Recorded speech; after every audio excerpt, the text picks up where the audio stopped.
Ocean City, Maryland, Memorial Day weekend, 2002. A bustling boardwalk, sun-soaked beaches, and thousands of tourists kicking off the unofficial start of summer. Among the laughter and the crowds, two couples crossed paths, strangers until that night. By the next morning, one couple would vanish without a trace, and the other? They'd be arrested days later with a chilling collection of evidence: blood-soaked clothes, a victim's license, and notebooks detailing a sadistic game of murder. This is the horrifying true story of Erika and Benjamin Sifrit, a seemingly normal married couple who lured two innocent tourists into a deadly trap, dismembered their bodies, and tried to get away with it, all while on vacation. Ocean City is a place where families go to unwind, where high school and college graduates celebrate the start of adulthood, and where summer memories are made. But in May 2002, that picture-perfect image was shattered forever. Joshua Ford and Martha Crutchley were just another happy couple enjoying their getaway. They were friendly, down to earth, and in love. They had no way of knowing that their kindness would be repaid with unthinkable violence. The murder of Josh and Gaynay wasn't just a random act of violence. It was the twisted outcome of a couple whose relationship was rooted in obsession, control, and cruelty. Behind the smiles and matching outfits, Erika and Benjamin Sifrit were hiding something dark, something deadly. And when the truth finally came out, it shocked even seasoned detectives. Joshua Ford, 32, was a mortgage banker from Fairfax, Virginia. Smart, quiet, and responsible. His girlfriend, 51-year-old Martha Crutchley, known affectionately as Gaynay, was a warm, outgoing woman who worked as an insurance executive. Despite the age difference, the two had a strong relationship. They were both looking forward to a fun weekend in Ocean City. Just a few blocks away, Erika and Benjamin Sifrit were also vacationing. Married in 1999, the couple had a curious dynamic. Erika, a former honors student and athlete from a wealthy family, had a reputation for being both charming and manipulative. Benjamin, a former Navy SEAL, had been discharged under less than honorable circumstances. He was impressionable, loyal to a fault, and willing to follow Erika's lead, no matter where it took him.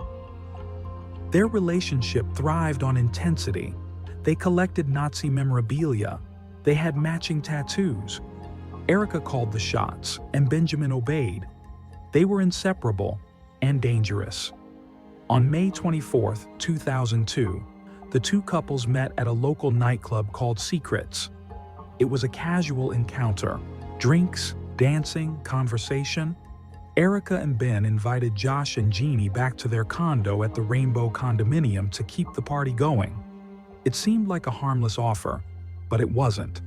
At some point during the evening, Erika claimed her purse had gone missing and accused Josh and Jeannie of stealing it. It was a setup. Erika later admitted that she often faked thefts as part of a twisted game she played with Ben. But this time, the game turned deadly. What happened next was a blur of terror. Erika pulled a gun. Ben joined in. Josh and Jeannie were cornered, panicked, and defenseless in a locked condo. According to testimony, Erika shot Josh multiple times while Benjamin held Jeannie in the bathroom. Then, in a horrifying turn, they forced Jeannie to clean up her boyfriend's blood before murdering her too. There was no mercy, no hesitation. The Sifrits had killed two people they had just met, seemingly for sport. After the killings, Erika and Benjamin calmly began cleaning up the scene. They dismembered the bodies of their victims in the bathtub using a knife and power tools. They then placed the remains into multiple trash bags and scattered them across various dumpsters throughout the city. Some of the remains were later recovered from a landfill in Delaware. Others were never found. Investigators would later describe the disposal as meticulously methodical. The couple then wiped down the condo, disposed of evidence, and returned to vacation mode, shopping, eating out, and even visiting crime scenes they themselves had created. It might have ended there, with 2 missing persons cases and no suspects. But Erika and Benjamin couldn't help themselves. Just a few days later, on May 31st, the couple was caught shoplifting from a Hooters gift shop. They had tried to steal hats and t-shirts, stuffing them into a diaper bag. When police arrived, they found Erika's purse. This time, the contents were real. Inside were IDs belonging to Joshua Ford and Jeannie Crutchley. Alarm bells went off. Police questioned Erika and Benjamin separately. At first, their stories didn't add up. Then Erika cracked. She led police to a dumpster in Ocean City. From there, a gruesome discovery was made: plastic bags filled with human remains. The victims were positively identified as Josh and Jeannie. Police obtained a search warrant for the Sifrits' condo. Inside, they found blood spatters, shell casings, and more evidence linking the couple to the murders. The case was unraveling fast. Erika and Benjamin were charged with 2 counts of first-degree murder. But when the trials began, something unexpected happened. They turned on each other. Each claimed the other was the mastermind. Erika said Benjamin did the killing. Benjamin said Erika was in control.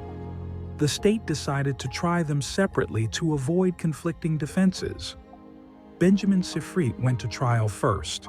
In April 2003, he was convicted of second-degree murder in the death of Jeannie Crutchley, but acquitted in the death of Joshua Ford. He was sentenced to 38 years in prison. Erika Sifrit's trial followed in June.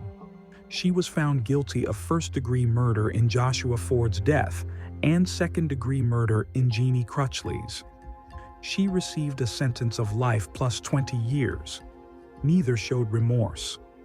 Erika reportedly laughed during parts of her trial. Benjamin remained cold and unemotional. Prosecutors would later describe them as a match made in hell. The families of Josh and Jeannie were left devastated. They had lost 2 kind-hearted people in the most senseless and brutal way imaginable. Both had careers, lives, and futures, and they were cut down by strangers on a whim. In the years since the murders, Erika and Benjamin have remained behind bars, she in Maryland Correctional Institution for Women, he in a separate state facility. They no longer communicate. Their marriage, like the lives they destroyed, is over. The case sent shockwaves through Ocean City.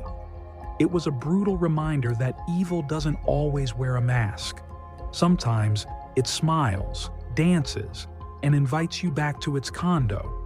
The murders of Joshua Ford and Martha Crutchley weren't about money. They weren't about revenge. They weren't even personal. They were recreational. That's what makes them so chilling.